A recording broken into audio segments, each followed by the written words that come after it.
അമേരിക്കയിൽ നിന്ന് ഇന്ത്യയിലേക്ക് അനധികൃതമായി കുടിയേറിയവരെയൊക്കെ വിമാനത്തിൽ കൊണ്ടുവന്നു. അത് ചങ്ങലയിട്ടൊക്കെ കൊണ്ടുവന്നതാണ്. ഇത് തെറ്റാണ്. ആർജവമുള്ള ഭരണാധികാരി ഇന്ത്യയിൽ ഇല്ലാത്തതുകൊണ്ടാണ് ഇതൊക്കെ സംഭവിച്ചത്. മുഖ്യമന്ത്രി പിണറായി വിജയൻ ഒരു CPMൻ്റെ ജില്ലാ സമ്മേളനത്തിൽ പറയുന്നത്. അപ്പം CPM എല്ലാ കാര്യങ്ങളും പറയും. സ്ത്രീകൾക്ക് വേണ്ടി നിലകൊള്ളുന്ന പാർട്ടിയാണ്, ന്യൂനപക്ഷങ്ങളെ സംരക്ഷിക്കുന്നതാണ്. ജില്ലാ സമ്മേളനം പൂർത്തിയായപ്പോൾ ഒറ്റ ജില്ലയിലും ഒരു വനിതാ ജില്ലാ സെക്രട്ടറി ഇല്ല. ഒരിക്കൽ കോൺഗ്രസിൻ്റെ ഒരു ബിന്ദു കൃഷ്ണ വന്നൊഴിച്ചാൽ. അപ്പം പാർട്ടിക്കുള്ളിലെ ഈ പടലപ്പിണക്കങ്ങൾ ഒഴിവാക്കാൻ വേണ്ടി ഒരു അഡ്ജസ്റ്റ്മെൻറ്റിന് വേണ്ടിയിട്ട് ചിലരെ ജില്ലാ സെക്രട്ടറി ആയിട്ട് മാറ്റുകയാണ് ചെയ്യുന്നത്. 1, 2, 3 പേര് ന്യൂനപക്ഷ സമുദായത്തിൽ നിന്ന് ജില്ലാ സെക്രട്ടറി ആയിട്ട് മാറിയിട്ടുണ്ട്. അപ്പോൾ CPMന് യാതൊരു പറച്ചിലും പ്രവൃത്തിയായിട്ട് ഒരു ബന്ധമില്ലെന്നാണോ? അല്ല, ബന്ധമൊക്കെ ഉണ്ട്. അത് ഈ പോസ്റ്റ് ഓഫീസ് പോലെയാണ്. പോസ്റ്റ് ഓഫീസിൽ നോ അഡ്മിഷൻ, പ്രവേശനമില്ല എന്നെഴുതിയിരിക്കും. ഇതിനർത്ഥം പോസ്റ്റ് മാസ്റ്റർക്ക് പ്രവേശനമില്ല എന്നല്ലല്ലോ, നമുക്ക് പ്രവേശനമില്ല എന്നാണ്. ഇതുപോലെയാണ് മാർക്സിസ്റ്റ് പാർട്ടിയുടെ പ്രിൻസിപ്പിൾ.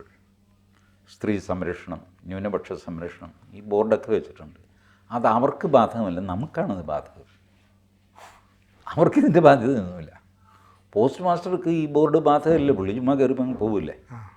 ഇതുപോലെ ഈ പാർട്ടി ഈ പ്രിൻസിപ്പിളിൻ്റെ താഴെ കൂടെ കയറിപ്പോവും. നമ്മളൊക്കെ സ്ത്രീകളെ സംരക്ഷിക്കണം, ന്യൂനപക്ഷങ്ങളെ സംരക്ഷിക്കണം, ആദിവാസികളെ സംരക്ഷിക്കണം, പരിസ്ഥിതി സംരക്ഷിക്കണം. എൻ്റെ ദൈവമേ, നമ്മൾ സംരക്ഷിക്കാനുള്ളതിൻ്റെ ലിസ്റ്റ് കണ്ടു കഴിഞ്ഞാൽ നമ്മുടെ പിള്ളേരുടെ പേരൊഴിച്ച് ബാക്കിയെല്ലാം അതിലുണ്ടാവും. ഈ രീതിയിൽ സ്വന്തം പ്രിൻസിപ്പിൾ അപ്ലൈ ചെയ്യുന്ന ആൾക്കാരാണ് CPM. അതുകൊണ്ട് അവരോട് ഒരു കാര്യവും പറഞ്ഞിട്ട് കാര്യമില്ല. അവർ സ്ത്രീകളെ ആക്കില്ല എന്ന് പറഞ്ഞാൽ ആക്കില്ല. അതാകുന്നതിൽ വിരോധം ഉണ്ടായിട്ടോ അങ്ങനെയൊന്നുമല്ല.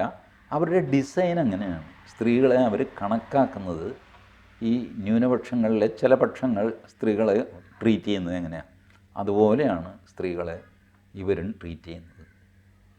അവർക്ക് സ്ത്രീകൾ വെറും ഉപകരണങ്ങളാണ്, കൃഷിയിടങ്ങളാണ്. ഇവർക്കും അതുപോലെയാണ്, CPMന് അതുപോലെയാണ്. എത്ര സ്ത്രീ വിഷയം, എത്ര കേസുകൾ അവർ പാർട്ടിക്കുള്ളിൽ ഒതുക്കി തീർക്കുന്നു.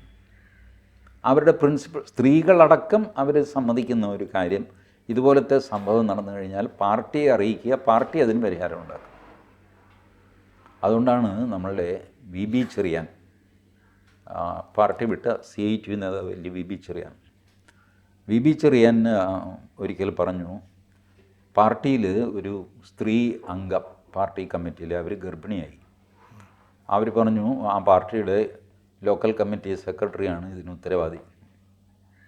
പാർട്ടി യോഗം കൂടിയിട്ട് തീരുമാനിച്ചു, സെക്രട്ടറി അല്ല ഇതിന് ഉത്തരവാദി, ഈ മെമ്പർ ഗർഭിണിയുമല്ല. പാർട്ടി പ്രമേയം പാസ്സാക്കിയത് കൊണ്ട് ഗർഭമില്ലാതെയാകും. ഇവർ പ്രസവിച്ചു കഴിഞ്ഞപ്പോൾ ഇവരെ പാർട്ടിയിൽ നിന്ന് പുറത്താക്കി. പാർട്ടി തീരുമാനത്തിന് വിരുദ്ധമായിട്ട് പ്രസവിച്ചു എന്ന് പറഞ്ഞുകൊണ്ട് പാർട്ടി.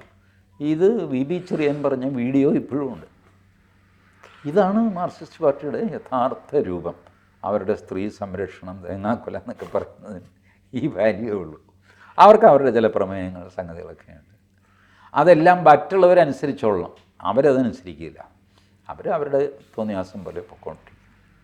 ഇതാണിപ്പോൾ കാണുന്നത്. അപ്പോൾ ഈ ഇല്ലീഗൽ റെസിഡൻസിനെ ഇങ്ങോട്ടേക്ക് കൊണ്ടുവന്നത് ആർജവമില്ലാത്ത ഭരണാധികാരിയാണ് ഇവിടെ ഉള്ളതുകൊണ്ട്. അപ്പോൾ UAEയിൽ നിന്ന് കാലാകാലങ്ങളായി നിതാഖത്ത് എന്നൊക്കെ പറഞ്ഞിട്ട് പൊതുമാപ്പൊക്കെ നൽകി ഇങ്ങോട്ടേക്ക് കൊണ്ടുവരുന്നു. അപ്പോഴൊന്നും സംസാരിക്കാത്ത ഈ പിണറായി വിജയൻ അല്ലെങ്കിൽ CPM ഇപ്പോൾ എന്തിനാ ഇത്രയും കാടുകളൊക്കെ? അത് മോദിയെ കുറ്റം പറയാൻ ഒരു പോയിൻ്റ് കിട്ടി എന്ന് വിചാരിച്ച് ചെയ്തതാണ്.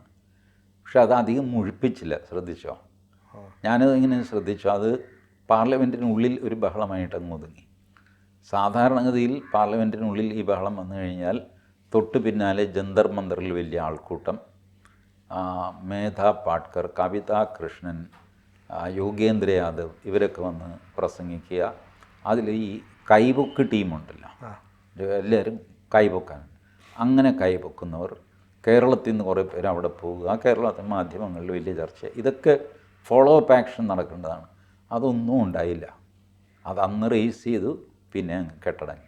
അത് ഡൽഹിയിൽ. കേരളത്തിൽ പിണറായി വിജയൻ ജില്ലാ സമ്മേളനത്തിൽ വെച്ച് ഇത് പറഞ്ഞു. അതിനുശേഷം പിന്നെ ട്രംപ് ഇങ്ങോട്ടേക്ക് ആരെയും അയച്ചില്ല. അപ്പം പിണറായി വിജയൻ പറഞ്ഞു വേറെ വിമാനം വന്നില്ല. അല്ല, പിണറായി വിജയനെ പേടിച്ചിട്ട് ട്രംപ് അയക്കാഞ്ഞതായിരിക്കും. എനിക്കൊന്നും പറയാൻ. അല്ല, ട്രംപ് രാജിവെക്കണം എന്നൊക്കെ പറഞ്ഞ് കട്ടന്തറ കമ്മിറ്റി പ്രമേയമൊക്കെ പാസ്സാക്കും.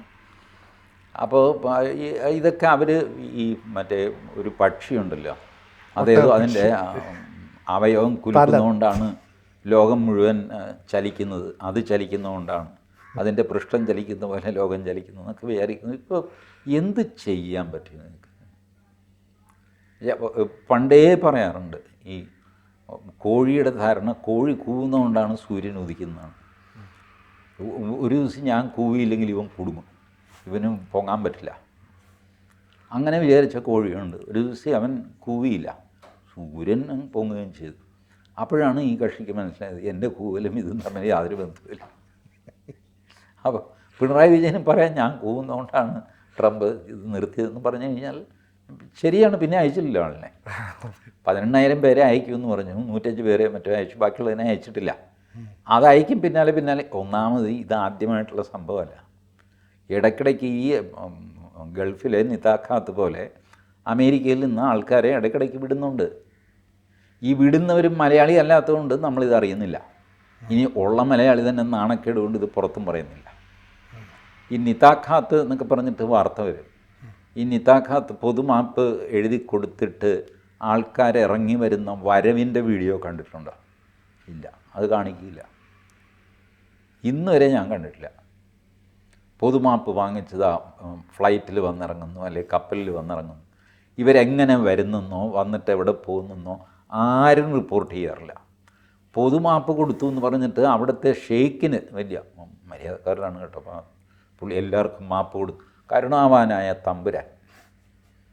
മറ്റേ തമ്പുരാൻ മാപ്പ് കൊടുത്തതോ? അത് പറ്റില്ല, വിലങ്ങ് വെച്ചില്ലേ എന്നാണ് ചോദ്യം. ക്രിമിനൽസിനെ എന്ത് ചെയ്യും സിനിജി? ഞാനിത് അന്വേഷിച്ചു. ഈ വിമാനത്തിനുള്ളിൽ ഒരു കച്ചറ ഉണ്ടാക്കാൻ വളരെ എളുപ്പമാണ്. ഇതിൽ ഒന്നാം തരം ക്രിമിനൽസുണ്ട്, ഫ്രസ്ട്രേറ്റഡായ ആൾക്കാരുണ്ട്. ഇവർ വിചാരിക്കുന്നത് കഷ്ടപ്പെട്ട് കഞ്ഞി കുടിക്കാൻ ഗതിയില്ലാതെ അമേരിക്കയിൽ പോയവനെ പിടിച്ചുകൊണ്ട് വരും. അങ്ങനെയൊന്നുമല്ല. നമ്പർ 1 ക്രിമിനൽസാണ്. മെക്സിക്കോയിലെ മതിൽ ചാടി ഡ്രഗ്സിൻ്റെ ബിസിനസ്സും അത് ഇതുമൊക്കെ നടത്തി. അപ്പോൾ അങ്ങനെ ഇല്ലീഗൽ ഇമിഗ്രൻസായിട്ട് പിടിക്കപ്പെട്ടവരാണ്.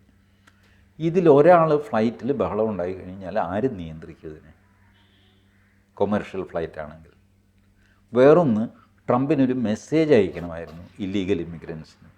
അമേരിക്കയിൽ വന്നാൽ കടലാസും കുന്തമൊന്നും ഇല്ലാതെ വന്നു കഴിഞ്ഞാൽ ഇതായിരിക്കും ഫലം. ഞാൻ വിലങ്ങ് വെച്ച് മിലിറ്ററി വിമാനത്തിൽ, അല്ലെങ്കിൽ അയക്ക് വട്ടാണ് 4 ഇരട്ടി ചിലവിൽ മിലിറ്ററി വിമാനം അയക്കാനായിട്ട് 40 മണിക്കൂർ എടുത്തു ആ സാധനം അവിടെ റീഫ്യൂൽ ചെയ്ത് പിടിച്ചൊക്കെ എത്തിയപ്പോൾ.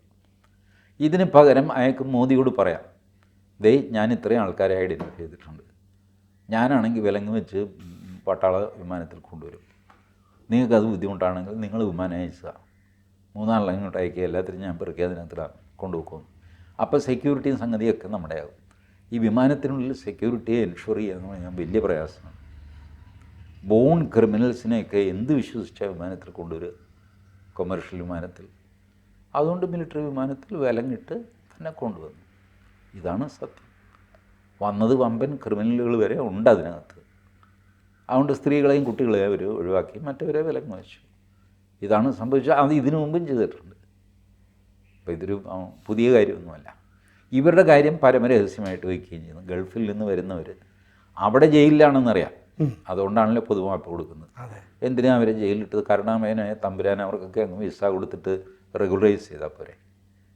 ഏതായാലും അവിടെ ജോലിക്ക് ആളെ ആവശ്യമുണ്ട്, ഇപ്പോഴും പോകുന്നുണ്ടല്ലോ ആൾക്കാർ. അപ്പോൾ ശരി, വന്നവന് കടലാസില്ല, ശരി കടലാസ് പിടിച്ചു എന്ന് പറഞ്ഞ് റെഗുലറൈസ് ചെയ്യാൻ അവർ ചെയ്യില്ലല്ലോ. കാരണം ഇല്ലീഗൽ ഇമിഗ്രേഷൻ എന്ന് പറയുന്ന ഒരു ക്രൈമാണ്. നമ്മളിവിടെ ധർമ്മസ്ഥലം പോലെ ആര് കയറി വന്നു കഴിഞ്ഞാലും അവന് ചാപ്പാട് കൊടുക്കുന്നുണ്ട് ചിന്താഗതി ഇവർ മെല്ലെ വളർത്തിയെടുത്തുകൊണ്ടിരിക്കുന്നു. അതുകൊണ്ടാണ് നമുക്കിത് കാണുമ്പോൾ അസ്വസ്ഥത തോന്നുന്നത്.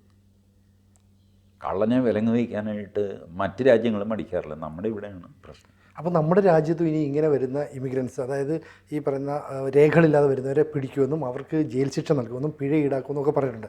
അപ്പോഴും ഈ പറയുന്ന പിണറായി വിജയനും CPM ഒക്കെ അത് ചെയ്യരുത്, അങ്ങനെയൊന്നും പാടില്ല എന്ന് പറഞ്ഞിട്ടുള്ള നിലപാട്. അതല്ലേ അവർ ആൻറ്റി-CAA ബഹളത്തിലൂടെ കാണിച്ചത്. അത് പാടില്ല. ഏതെങ്കിലും ബംഗ്ലാദേശിയോ റോഹിംഗ്യയോ ഇവിടെ വന്നു കഴിഞ്ഞാൽ ഉടൻ തന്നെ അവന് പൗരത്വം കൊടുക്കണം, അവന് വേണം മുൻഗണന കൊടുക്കാൻ. അതിലെ അതിഥി തൊഴിലാളി എന്ന് പറയും, അതിഥിയാണവൻ. അതിഥി ദേവോ ഭവ.